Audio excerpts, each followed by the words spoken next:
Is 2025 gonna be the year when we bring it all back? Where we normalize the grind? Where we actually feel good? Where we bring back the self-help books? Where we start reading more, exercising, taking care of ourselves, taking care of our loved ones, taking care of our planet, avoiding mass consumption, mass media? I mean, with all the social media and doom scrolling on your phone, the apps are built to be addictive. It takes advantage of the chemistry of our brains with dopamine and all that is. It's time that we regain control of our own lives. And I believe that 2025 is going to be that year. And I believe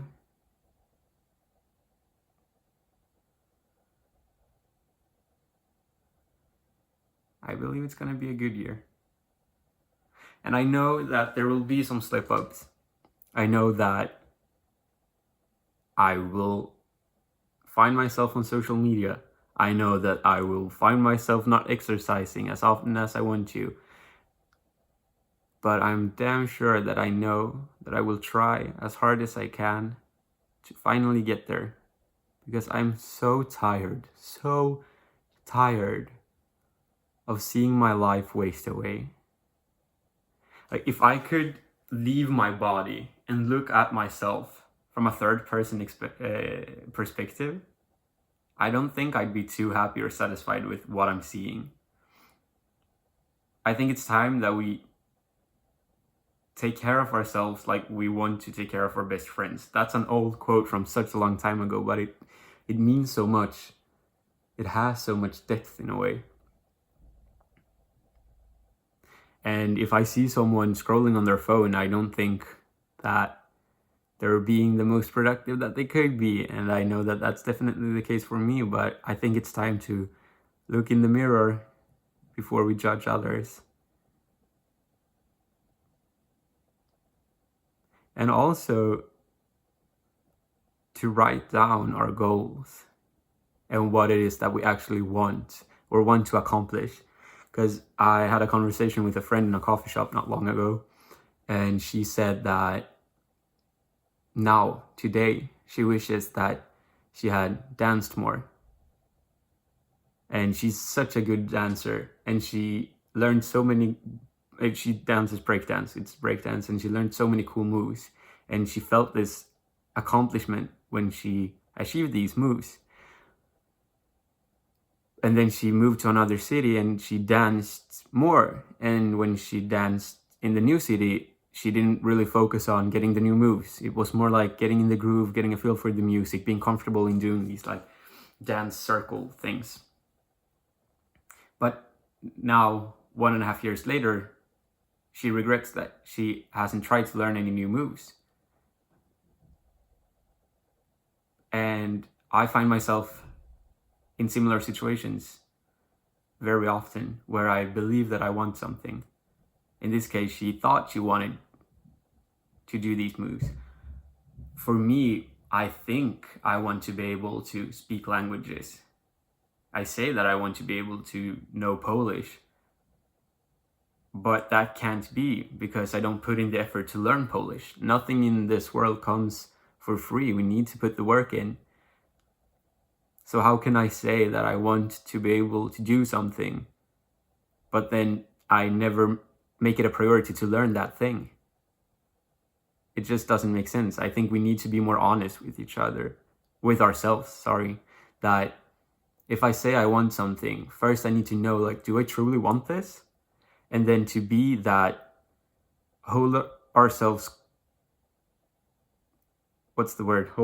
accountable, yeah, because if we truly wanted it, I think we'd make the effort to do it. And it's the same, like the negative inflection, I'm not sure how you say it. The opposite is also true. If I say I don't want to do something, or I don't want this, yet I continue to do everything to get there, to be that person. I can say I don't want to doom scroll on my phone, but I do it. So clearly I do want to do that. It's confusing, but I don't think it has to be.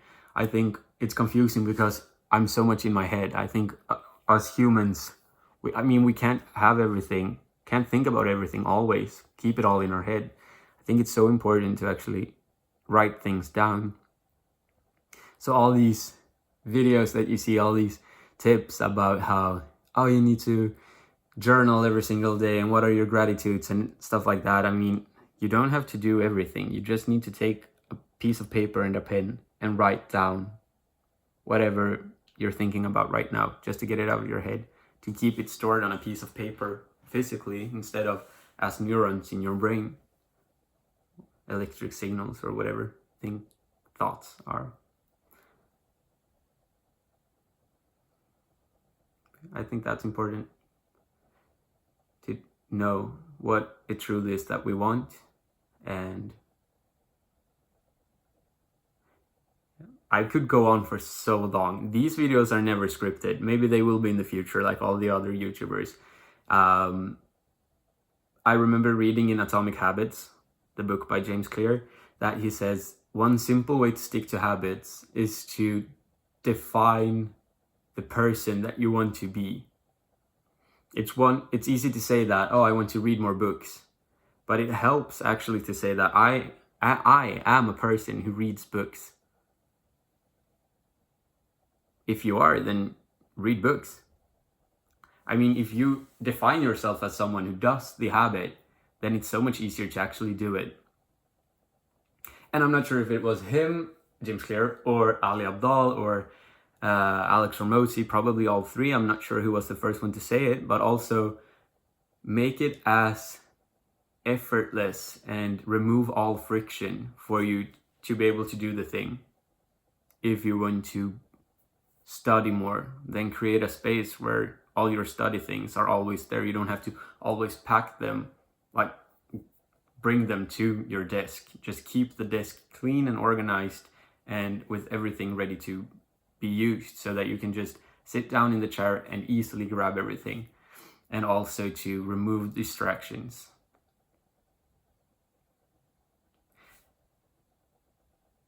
I also met a friend who's 40, and he's older than me. He's 17 years old older than me. I'm 23, but he recently had a feeling that I remember having growing up. And that just made me realize that emotions are ageless in a way. You will always feel emotions. And another very close friend of mine believes that we never grow past 5 years old. I mean, the emotions that we feel are the same as the emotions that a 5-year-old feels. The only difference is that hopefully during our time here on Earth, we are exposed to experiences that shape us into more mature humans, and we get to understand ourselves better, and we understand the feelings, and we understand how to control them. Not necessarily, well, yeah, how to control them, but also what to do about them if we can't control them. A 5-year-old might scream and cry and throw a tantrum. I might, because they're sad or angry, and I might also feel the same kind of sadness or anger, but I wouldn't scream at my colleagues or friends or fellow students. I'd be sad. I'd keep it inside, and then when I'm alone, I'd find a way to express these feelings so that I get them out of my system. But the feelings are the same, and that's very interesting. I feel like making these videos, there are so many things that I'm constantly thinking about, and these videos are so helpful to me, because I feel like this is also a media for me to get things out of my head, not just writing them down, but just to put it out there. And some of these points I'm not very good at conveying right now, because again, this isn't scripted. I don't have any compelling music in the background or the perfect story arc. Like there's this dramaturgical curve, whatever it's called, that like plays and movies sort of follow, where you have the climax and everything like that. I'm sure that YouTube videos would do great if they also do the same thing. I don't have a fancy hook. I don't have clickbaity thumbnails. But my ideas, I believe, are still somewhat valuable, because these are lessons that other people have taught me. It's not like I've made these things up. These are lessons that someone has conveyed to me and that I've regarded as valuable. And credit where credit is due. But it's also important, like the most important thing is that someone gets to hear this. Like I said, I'm not sure if it was Alex or Mozi or Ali Abdaal or James Clear. I mean, I'm trying to give credit to them. Maybe it was someone else also. But I feel it's more important that you get to hear this. If there's anyone watching this, I mean, again, this is just for me to get this out of my head. But I've seen some of my videos get like 100 views. I found my calling in life video. It had 127 views. That's 127 random people. I don't know 127 people. I might know 50 people. Like my circle isn't that big. And there were comments on that video saying very nice comments. So if someone stumbles upon this video, and also if you watching now have watched the 11 minutes and 12 seconds of this video, I hope that this slow-paced video kind of helps you not be stuck in this very fast consumption, what's it called, like consumption-driven kind of content. I know that this isn't fun to watch at all. I'm not sure I could bear through it. But maybe I'll get there in the future. For me right now, it's just important to actually post these videos for myself, to feel like I'm getting into a routine, and also not to be a perfectionist. I had so much, not anxiety, but so much, not imposter syndrome, what's it called, like analysis paralysis for this YouTube channel. I thought that, oh, if someone visits my profile and they go to the info box, they need to see that it's this channel has existed since 2012. I had a channel that I created 2012. That's not this channel. I made another channel. I'm not sure, 2021, maybe 2020, maybe 2019. I'm not sure. 2020, I think this channel was created. Is that 4 years now? That's crazy. Maybe it was 2022. Yeah, probably 2022. I think it was. Anyways, and I was always thinking, like, what's my first video gonna be? Like, if someone goes back and they sort it by oldest, then they have to see these perfect videos to see that I was so good at making videos in the beginning. No, that's so unrealistic. And that is what has, like, put me off this for such a long time. And that's so sad. I grew up on YouTube. I always wanted to be a YouTuber. I've always felt like I wanted to share my ideas, my progress in life. I mean, every single day we're making progress, not specifically towards something, but just towards being ourselves. We're growing, we're aging every single day, and that's progress, and it's fun to share. I'm not going to be a family daily vlogger, but I want to share my thoughts. Also, this is sort of like a time capsule. I mean, I can go back and watch this. I would love it if my parents had YouTube or had Snapchat or Instagram when they were kids. I mean, when my kids, if I get any in the future, when they're 14, maybe 12, I have videos from when I'm 12, I'm vlogging. They could watch that, and that would be their dad, the same age as them. And that's just wild to me. Like, you could be like online friends with your parents. That's crazy. So this is not only like for me, but maybe my kids will see this in the future when they're 23. I actually turned 23 in a couple of days. But when they're my age and they're lost in life, and just to know that their wise dad was once also confused and upset with how the world works. And hopefully they're gonna have other problems. I hope our problems, my problems, the world's problems as they are today are not around in like 20 years, 40 years, 30 years. I'm not sure when my kids would be 23, whatever, you get it. Like, I hope that they won't have to worry as much about climate change. I hope that they don't have to worry as much about whatever they're worrying about or whatever I'm worrying about. But there will always be something to reflect upon, something that we're not too satisfied about. And I think that's timeless and that's ageless. I love how this video started out with me rambling on about trying to be motivational about 2025, but I truly believe that, because I felt like self-help books, especially like they were they were the hype a couple of years ago, and then people started realize like, no, you don't need self-help books. Maybe you don't, but maybe you do. I mean, read them.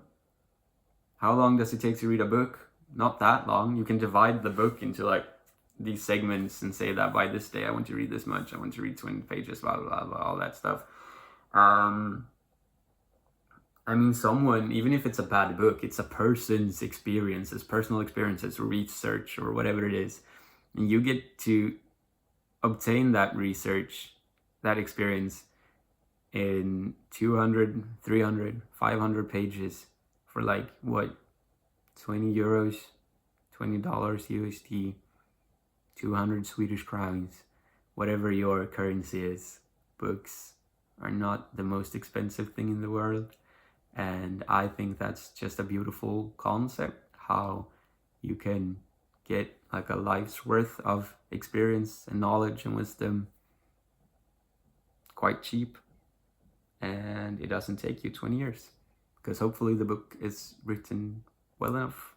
Not like this video. If this video was a book, I would not have watched it, read it, probably. Yeah. Maybe a podcast would be the right thing to start, with me just rambling. That's my reputation at work also.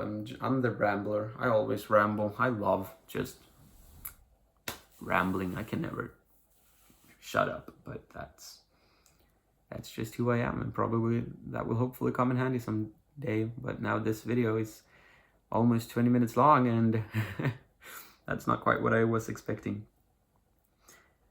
But anyways, I hope 2025 will be a great year for you, for me.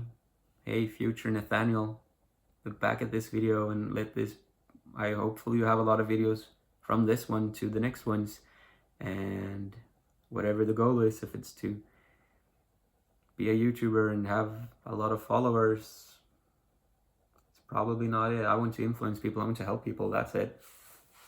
Doesn't matter how many they are. I don't need to have millions of subscribers. It would just be cool to feel like I can contribute anything to someone, or to anyone rather.